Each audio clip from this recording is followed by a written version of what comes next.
بسم اللہ الرحمن الرحیم۔ نبی پاک صلی اللہ علیہ وآلہ وسلم کا بتایا ہوا کامل وظیفہ۔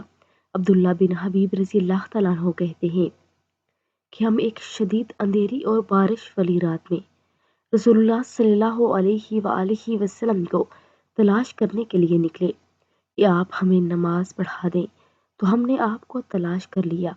آپ صلی اللہ علیہ وآلہ وسلم نے ملتے ہی کہا، کیا تم نے نماز پڑھ لی ہے؟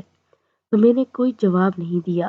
اس پر آپ صلی اللہ علیہ وآلہ وسلم نے فرمایا، کہو کیا میں نے کچھ نہ کہا؟ آپ صلی اللہ علیہ وآلہ وسلم نے پھر فرمایا، کہو میں نے پھر بھی کچھ نہیں کہا۔ تو آپ صلی اللہ علیہ وآلہ وسلم نے تیسری بار فرمایا، کہو میں نے عرض کی اللہ کے رسول کیا کہوں؟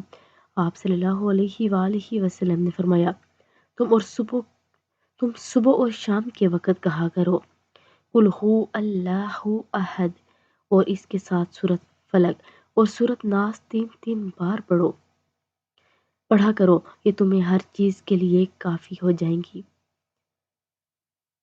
سورۃ فلق اور سورۃ ناس۔ تو آپ سب بھی اس پر عمل کریں۔ اگر ویڈیو اچھی لگے تو لائک، شیئر اور سبسکرائب کر دیں۔ جزاک اللہ خیر۔